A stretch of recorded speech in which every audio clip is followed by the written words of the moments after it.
Hello my loves, I'm Ellie Frost. Thank you so much for being on my channel. If you're new, we're talking about the multi-dimensional approach to rapidly and radically healing and transforming during and after narcissistic abuse. Multi-dimensional isn't a category that people might be confused by, like New Age. It means spiritually, energetically, physically, and on the conscious mind and the subconscious mind. Right, mentally. And I had a couple of videos I was talking about healing from PTSD part 1 and 2, and I was saying about traditional therapies. There are some beautiful people out there doing a great job. The challenge with this issue is that, like, for example, a therapist can't mention spirituality, so there's certain rules. There are also other people that, instead of wanting to learn more about these principles, they want to shut it down because they want to capitalize perhaps, or I don't know what their intentions are, but I think a lot of people have beautiful intentions, but they're very limited in how they can heal the work, and they're not able to develop their skills multidimensionally, or they haven't so far. The reason I'm so able to talk about this and work with people on it is not just because I've done healing modalities and I'm a channel myself. I've taken myself out of the depths of just absolute destruction several times from narcissistic abuse cycles. I'm talking about on every level. My nervous system was shot several times over. My body was breaking down several times over. My finances were shot. I mean, everything. Detonation of personality, complete spiritual attack, and just like hopeless in trying to find a way to crack the code, if you like, to actually healing, right? And transforming, which is what I put together for you, right? In the tools I share in my program, Sovereign. If you can come in, please come into that. It is a game changer. Okay, and I still put that work into practice. It gets you energetically clean, energetically strong, able to manifest so you can create a better life, future. Now you can connect your vision for your future, and you get conscious, cognitive stuff, you know, that will change your mind, that you will see things clearly. We do not talk about narcissists in there. We talk about you. There's energy work, activations and clearings, and stuff that will change your consciousness, right? So this video is about how to break the trauma bond with a narcissist. Before I even talk about that, I need to tell you why you must. The narcissistic abuse cycle relies on you being constantly shocked. That's what trauma is in your body. It is something so big energetically that you can't handle. There's a couple of reasons why you're going to ruminate. One of the things that happens is we get in a mental prison in our thoughts, going over and over and over things in total confusion. This is because, right, the body is controlling the thinking. You're locked in a place where you are completely confused, right? So your thinking is being controlled by this response. It's like if you were just smashed and smashed and smashed and smashed and smashed. That's what's happening to your nervous system. So the reason you must break it is because these relationships go downhill. They don't get better, they get worse. You'll think, how can it get worse? I know what I'm dealing with. It will get worse. On a spiritual level, having to self-abandon to survive, right? Self-abandon your wants, your needs, your desires, being really treated like you don't exist, because you have to be shelled out to be everything the narcissist needs you to be. I also teach you that they're basically detached from their soul and operating with an entity of consciousness. They're plugged into it, which is why they all do the same thing. But having to self-abandon, right, spiritually, is very damaging to you. So your body's going to break down. You're going to get ill. People in these cycles get autoimmune diseases. They don't build their futures anymore. Trauma stops you being able to see a vision for your future, and they keep you attached in these cycles. So in the trauma bond, what happens is you've made this person your source of survival, security, safety, love, and validation. One or all of them, right? So internally, your subconscious programming does not think you can survive without them. This is the biggest challenge. And so that's why it's so distressing. When you're breaking it, I'm going to give you some what to do on it.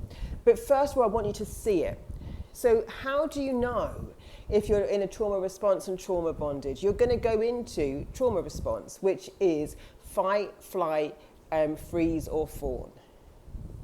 Fight is you're going to get triggered, you're going to act out. When you haven't found a way to regulate your nervous system, which we're not taught, right, then you're going to act out in reactive abuse.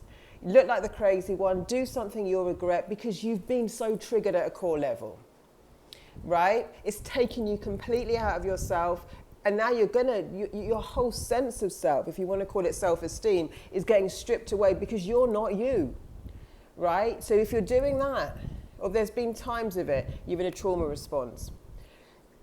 Flight is obviously to get away.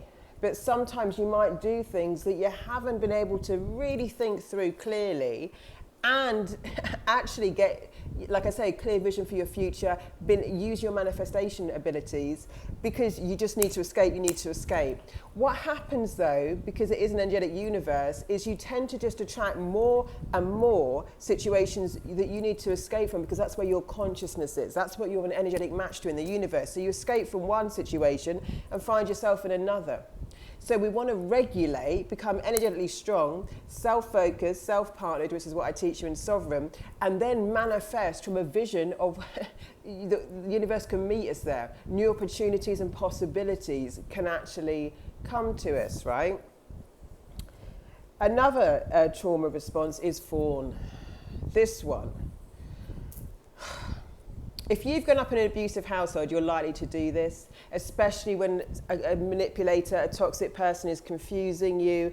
They're making you question yourself, doubt yourself, guilt-tripping you, right? You're likely to fawn them, which means really, really overgive your energy, really go over the top to try and please them, right? Massive people pleaser mode, right? Because you're trying to get the relationship back and subconsciously they are a source of something for you, right? So it's a very strong enmeshment, right, we have with these people, and they know how to do that because it's happening on the circuit realm. And the fawn is dangerous because you know you're being sucked from, you can feel your energy depleting. You're going to fawn if you're in trauma response before you really think about it. That you're most likely to go into fawn when they've done something to violate your, relationship rules, right? So if you're going into fawn, it's one of them. Freeze, right? Freeze is the trauma response where I can't make a decision. I don't know what to do. You just can't think clearly. It's all a trauma response. Now, when you're in it, you're going to think they're your source. If I could just explain myself, if I could just get them to like me again, right? Or if I can just get away from them. Getting away from them is a great idea. I'm not saying don't get away from them. I'm saying that you've got a lot of healing to do. Not taking a long time. My process is quick. Not only have I downloaded it, I studied so much. I sat with veterans. I studied so much. I had to heal my life, And that's how I put it all together. And I do have my own abilities, which I've combined with it, right? And I got gifted, but from the divine. But I know a lot about personal development, emotional intelligence, the things that we need to be not at risk from predators. So again, I take you through a sequence and I teach you tools, not just to get out of the physical symptoms, but also to put really good things in your life, emotional intelligence, personal development, so you can actually create a future you like, do things you want to do, right? And have a happy life. So this is why you've got to break it. This is what it looks like, what to do. Break the psychic ties. So the energy, I've got tools on here. There's one on emotional healing, psychological healing. There's a few on breaking psychic ties. Do that work right away. That will already start strengthening your energy field. If you can join Sovereign, do. Recognize it. Do not blame yourself. I teach you that the work I do, self-esteem and self-love is a side effect because you never betray yourself in the same way again. You are self-partnered, you're self-focused, which means you're aware of how you actually feel. In narcissistic abuse cycles, we don't know how we feel. We've been trained to respond, trained to respond, trained to respond. Yeah? So actually getting in touch with our true feelings, because they take you out of your intuition. into a survival mode where you're just responding. You'll start believing that there's no opportunities in your world, things are hopeless. They keep you in what's called scarcity and lack mindset, right? That there's no other way for you. They keep you reacting. On some of these videos, I've taught you about how to create a pause. I need a pause. We need a pause. If you can go to the bathroom and do some of the things I teach you, take a break. Take a break to come into yourself. Now, often you've been trained to completely question yourself. It's in hindsight we all say, oh gosh, I knew it. But you were in survival mode, my love. You don't know what else to do. In survival mode, your whole body is geared to react. It's geared to do, your brain cannot think past the situation. This is trauma. This is why you can only get through the day. You can't create a better future. It's just react. That's exactly where they want you. And then you're going to get shocked again. They're going to do something worse. They know intuitively how to hurt you. They know what they're doing. They know when they're emotionally manipulating you. They know when they're you can feel the energy, right? But the thing is, we think it's because of us. And I really need to change the awareness so that the first thing people look at is what's wrong with them.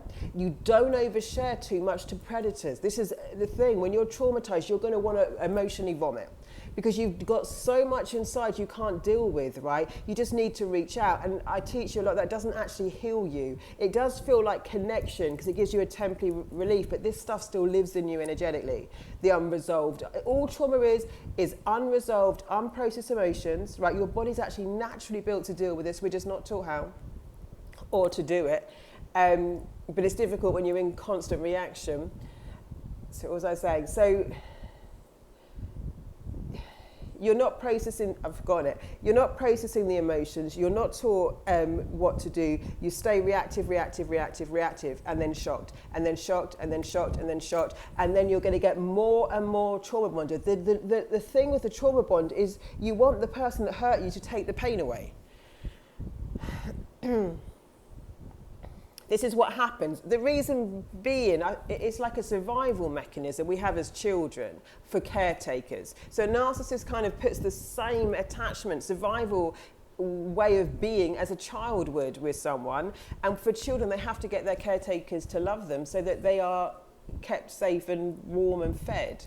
It's coming from a biological response we have, but these people know it. So we need to be, what I was saying, I wish we could talk much more about how to recognize with them. When you vomit your emotions on someone, especially predators, it's going to happen when you can't keep it in anymore, you're going to overspill. Problem is, a predator is going to take every one of those things often and use it against you, and be your source of rescue if it's a narcissist. In some way, a source of something. You have to self-source. That's the third part of sovereign. Self-source. I'm a sovereign source to self, right? So the psychic tools, see it for what it is. Don't punish yourself. Don't beat yourself up. Your issue isn't so much with self-love and self-esteem. It's not being regulated and sovereign, like in your own boundaries, values, and standards, so that you are having to survive by betraying yourself. You won't love yourself when you betray yourself every day. When you can come into your self-partnering, how do I feel? Be true to it without intellectualizing it. This is the other thing with therapy. It's not time to intellectualize when you need to regulate. You have to regulate first, right, for maximum results, and then intellectualize. So I do intellectualize with people later when they're regulated, and you can actually say, I do see I'm doing that. Do I want to do that? First thing is self-partner, self-focus and self-partner, so you regulate, right? You're just not judging yourself, not analyzing, why am I doing this? Why am I thinking it? Apart from seeing the signs I'm talking about. When I say not analyzing it, I mean, like, for example, if I need to leave an environment today and just get out of I say grocery store because I used to be like that a lot. You know, I don't have to analyze, well, why can't I be in grocery stores? What's wrong with me? This isn't the time for it. If I'm having a panic attack, I don't need to analyze it yet. It's not time for it. I've got to come into complete self-partner. If Ellie needs to go, she needs to go. If she needs a break, she needs a break. She does not have to justify, validate, or explain herself to anyone, right? You've got to have your own back first. So I hope this is useful. Please keep commenting, liking, subscribing, and sharing. I love doing this work with you. I'm actually grateful that I can actually put this to something. It's not really what I saw myself doing in this way, but it's actually, it's actually really meaningful work. So if you can join Sovereign, please do. Lots of love, guys. I'll speak to you soon.